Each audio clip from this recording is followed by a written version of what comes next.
দুটি মহামূল্যবান দুটি পালা বন্টন করে আমাদের মাঝে নির্ধারণ করে দিলেন। এবং আজকে আমার পাশে যাকে পেয়েছি শুধু বাংলার নয় বহির্বিশ্বের যার সুনাম খ্যাতি ছড়িয়ে আছেন সেই মানিক দেওয়ান সাহেব আমার দাদাভাই অত্যন্ত চমৎকার করে তার বন্ধনা গান পরিশেষে তার মন মতো করে একটি গান করেছেন।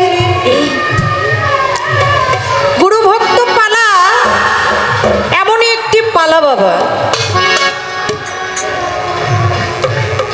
যিনি নাকি মূলত পক্ষে প্রকৃত পক্ষেই একজন মুর্শিদ, প্রকৃত পক্ষে একজন গুরু, যাকে যেটা দিলে সাজে, যাকে যেটা দিলে মানায়।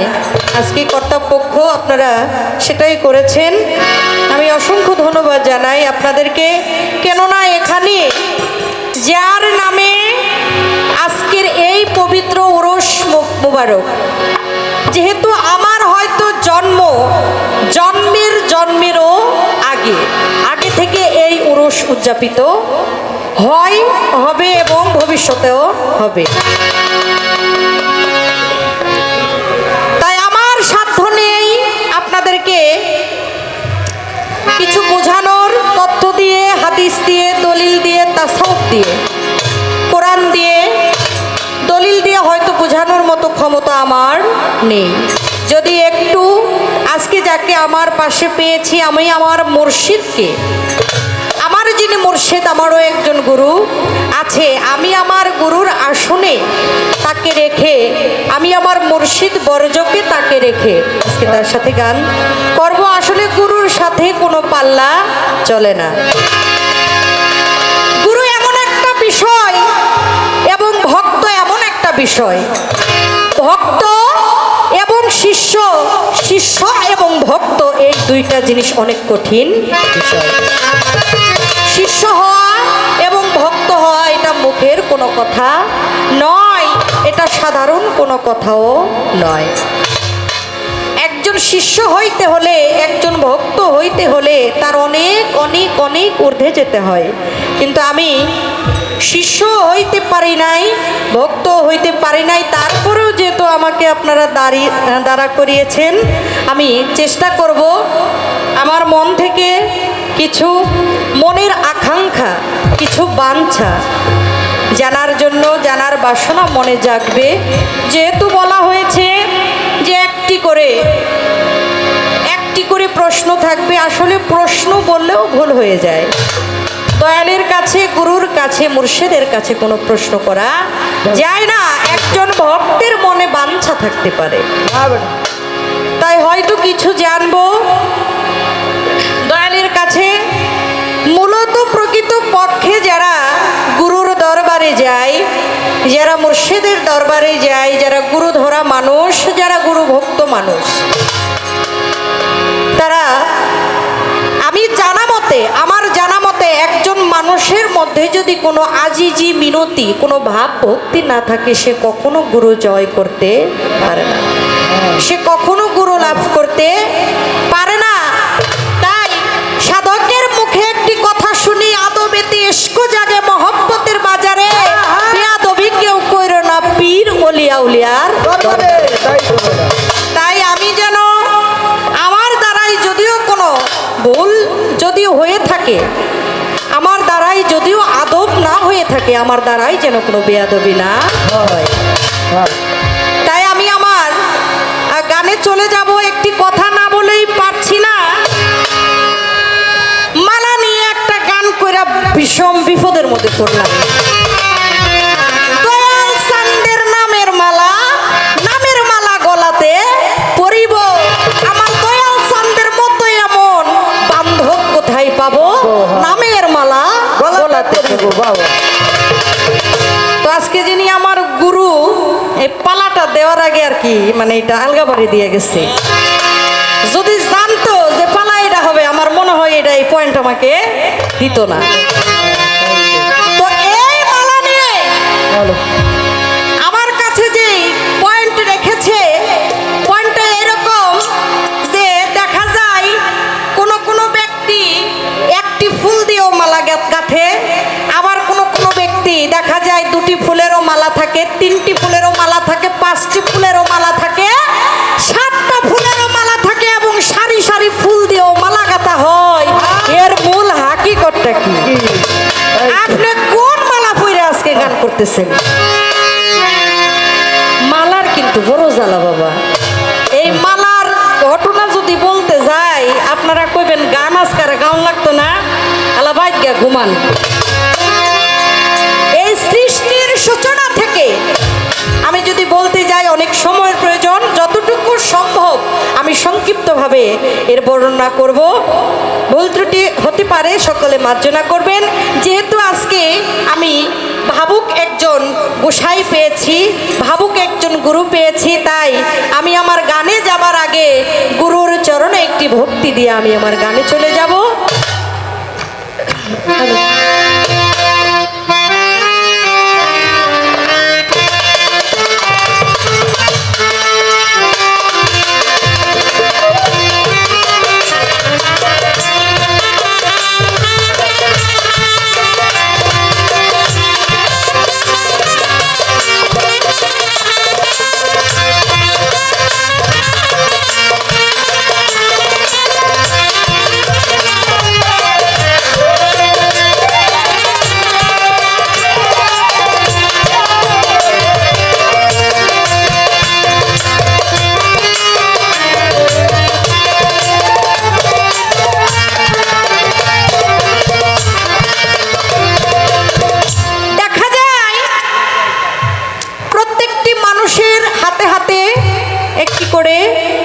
স্মার্টফোন, মোবাইলটা চালু করলে, ইন্টারনেটে ঢুকলে, ইউটিউবে ঢুকলেই দেখা যায় বাংলাদেশে প্রখ্যাত গায়ক, প্রখ্যাত বাউলদের পালা গানের কোনো অভাব নেই।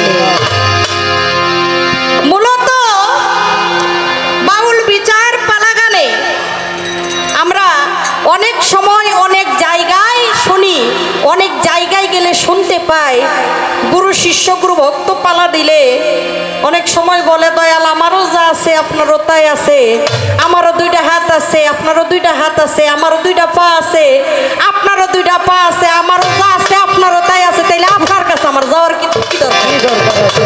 এমন কথা আমরা সচরাচর শুনে থাকি। কিন্তু আমরা যেহেতু এটা গুরু ভক্ত পালা, এটা গুরু শিষ্য না, গুরু ভক্ত পালা, মূলত পক্ষে প্রকৃত পক্ষে ভক্তের কোনো চাওয়া পাওয়া থাকে না।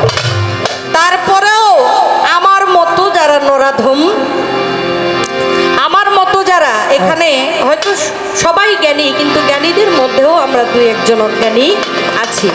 তাই আমরা যারা জানি না, আমরা যারা বুঝি না, তারা কিছু জানবো।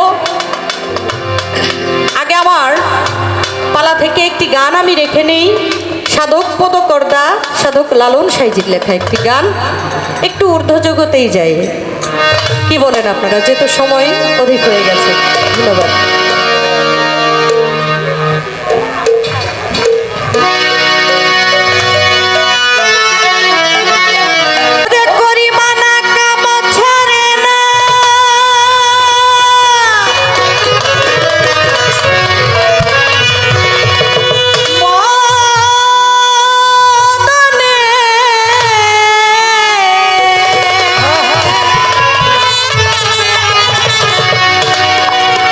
করি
শিগিরি গোপনে।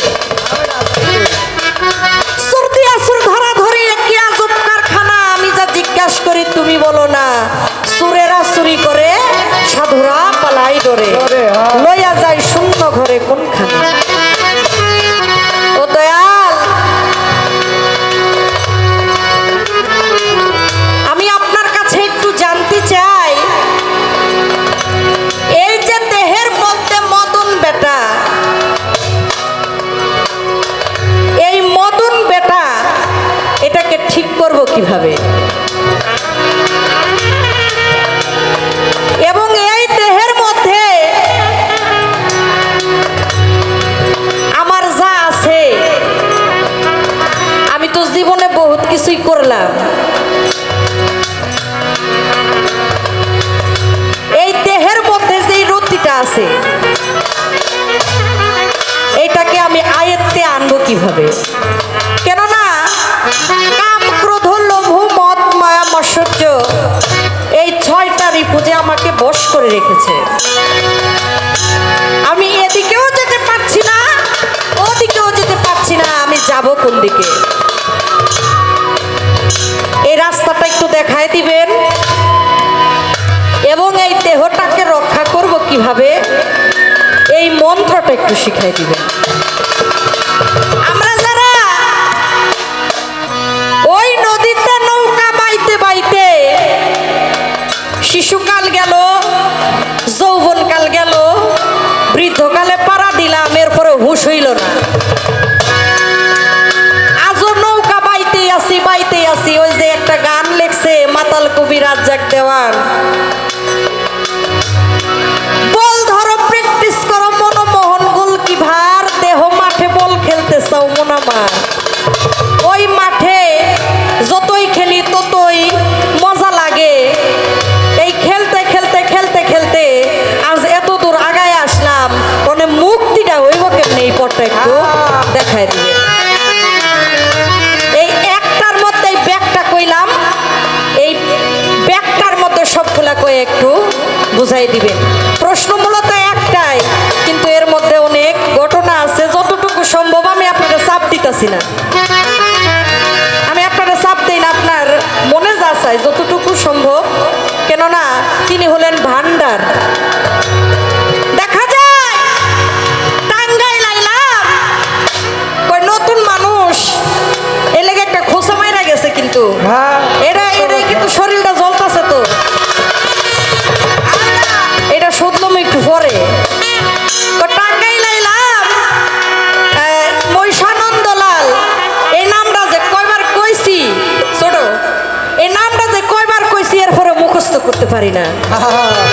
এখন এই মহিষানন্দলাল, লালপুর না হুদা লাল কোনটা?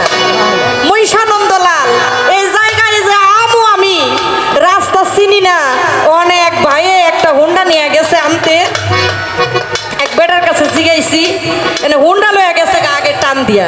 এই প্রাইভেট কার আর মাইক্রো লোকে হাইক্স কারের লোকে তো হুন্ডাই পারে না, হুন্ডা তো আগে টান দিয়া জায়গা। তো এখন রাস্তা ভুইলা গেছি গা, মানে পাশে একটা লোকের কাছে জিগাইতেছি যে মহিষানন্দলাল যাবো আমরা, এটা একটু দেখায় দেন কোন দিক দিয়ে যাইতে হইব। এখন বেড়াই দেখায় দিচ্ছে আরেকটা রাস্তা, হয়তো কানা হয়তো চিনে না। এখন ওই চিনে না, ওরা জিগাইছি যে মহিষানন্দলাল যাবো কেমনে, ওই দেখাই দিচ্ছে আরেক রাস্তা, গেছি আরেক রাস্তা। এখন ওই রাস্তায় গিয়া জিগাইছি মহিষানন্দলাল যাবো, কই এই সামনে দিয়া একটু বামে দিয়া যাইবেন, তাইলে দেখবেন যে একটা গ্রাম, এই গ্রামের ভিতরেই। হ্যাঁ, বেটার কথা মতো আইসি, পরাইয়া দেখি হুন্ডাওয়ালা, হুন্ডাওয়ালা ভাই কয় আর আপনারা কই হারাই গেছে। এখন কই ভাই আপনারা যে আমাকে নিয়ে আইলেন, এই আমরা চিনি না দেখা আপনাকে ডাইকা আনছি যে আপনাদের পিছে পিছে যাবো, মানে আপনারা গেছেন আগে আমাকে ফালাই থুয়া, রাস্তায় জিগাই এক বেটারে, হে বেটা চিনে না, হে দেখা দিছে ভুল রাস্তা। এখন আরেকজনের জিগাইছি, হ্যাঁ চিনে সঠিক রাস্তা, হ্যাঁ চিনা দিছে বিদায় আপনার কাছে এনে আইতে পারে।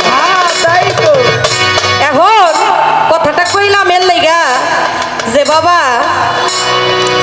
আমি যদি চিনা মানুষের কাছে গিয়া জানতে চাই, অবশ্যই সে চিনায়া দিব।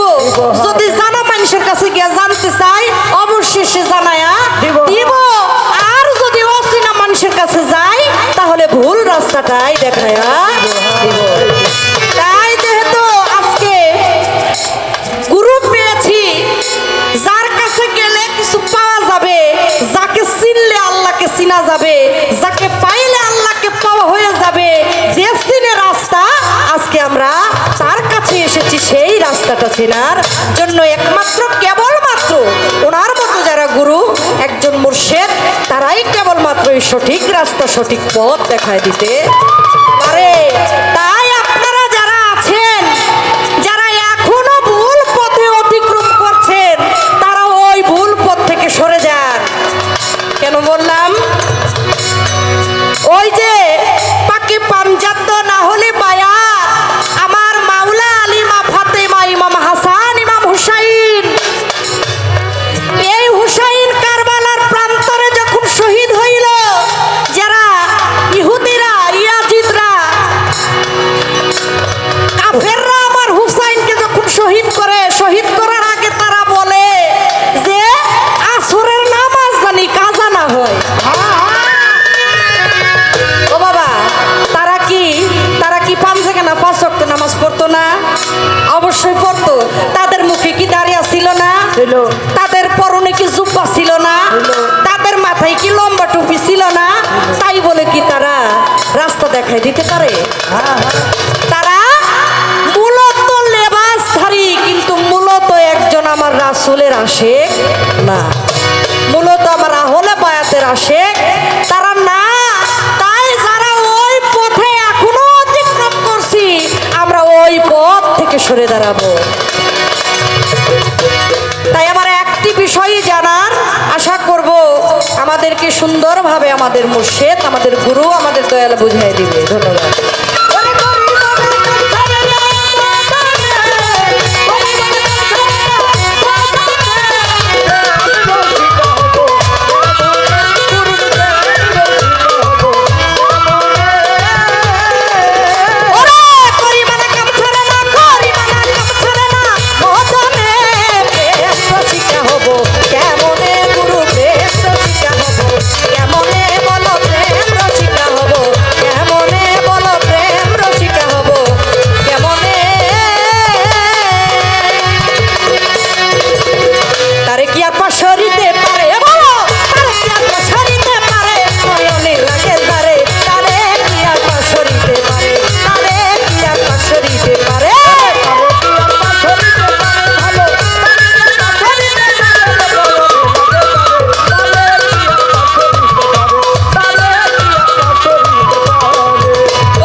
রূপ দেখিলে সুখ থাকে না, রূপ থাকে না যায়, তার কথা শুনলে দুনিয়ার কথা ভুল করিয়া যায়। ওরে এমন একজন বড় পীর, এমন একজন খাজা বাবা, এমন একজন সাহালি বাবা, এমন একজন মহিন বাবা, এমন একজন মহিন বাবা, ওরে এমন একজন হাসিব বাবা, এমন একজন কদম বাবা, এমন একজন গফুর বাবা। আমার জীবন যৌবন বিলায় দিতাম, জীবন যৌবন, জীবন যৌবন বিলায় দিতাম চরণের উপরে, নয়নে লাগে যারে, তারে কি আর পাশরিতে পারে, তারে কি আর পাশরিতে পারে,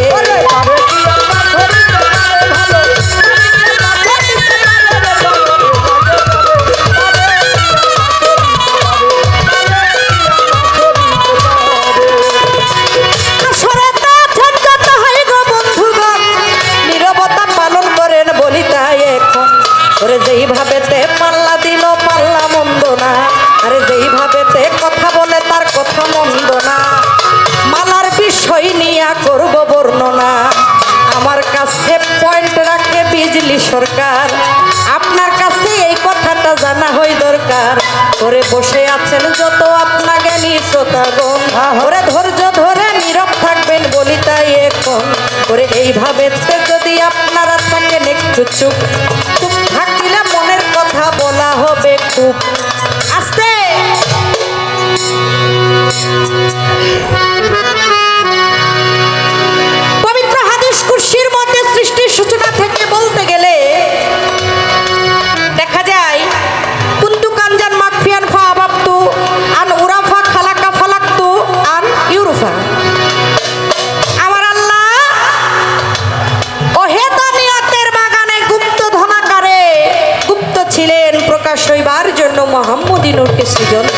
করলেন, হ্যাঁ তাই তো। সৃজন করার পরে নূরকে জিজ্ঞাসা করলেন আলাস্তু বিরাব্বিকুম। অনেক কাহিনীর পরে নূর বলেছিল ইয়া কালুবালা, আপনি আমার স্রষ্টা, আমি আপনার সৃষ্টি। আওয়ালা আহম্মদ দিউমে জান্নাতের ফুল, দিউমে ময়লার গলার হার, চৌঠাইছে তারা পঞ্চমে ময়ূরিনী। দেখেন ফুলটা আইলো কই থেকে। এই মোহাম্মদকে আদম শফি নামের বৃক্ষের মধ্যে এই ফুল ছিল। সেই ফুলকে আল্লাহ পাক জিব্রাইলের মাধ্যমে জিব্রাইলকে বললেন এই ফুলটা আব্দুল্লাহর নাকে নিয়া সংজ্ঞাও। বৃক্ষের তলে যখন আব্দুল্লাহ এবং আবু তালিব শুয়েছিলেন, ওই ফুলটা নিয়ে সংজ্ঞাইলেন। আব্দুল্লাহর নাকে চলে গেলেন মা ফাতেমাকে নিয়ে আমার রাসূল পাক আব্দুল্লাহর পিছানিতে। হ্যাঁ হ্যাঁ। অবশেষে ফুলটা পরে রইলেন। তখন আবু তালিব ঘুম থেকে জাগ্রত হয়ে ওই ফুলটা যখন শুনলেন, ওই ফুলের মধ্যে ছিলেন হযরত আলী, ইমাম হাসান, ইমাম হুসাইন। আপনি বলছেন একটা ফুল কেন গাঁথে, এক ফুলের মালা দুইটা কেন গাঁথে, তিনটা কেন গাঁথে, পাঁচটা কেন গাঁথে? এই হলো পাকে পাঞ্জাতনের খেলা। এবং এই হলো একটি বিষয়, এই পাঁচটি ফুল আমার হযরত আলী, ইমাম হাসান, ইমাম হুসাইন, মা ফাতেমা এবং দয়াল নবীজি।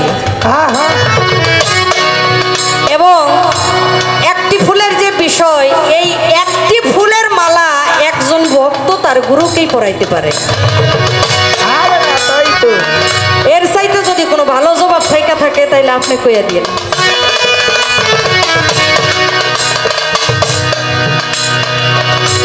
কেননা সৃষ্টির সূচনা থেকে আমার যতটুকু সম্ভব আমি বললাম এই মালা সম্পর্কে।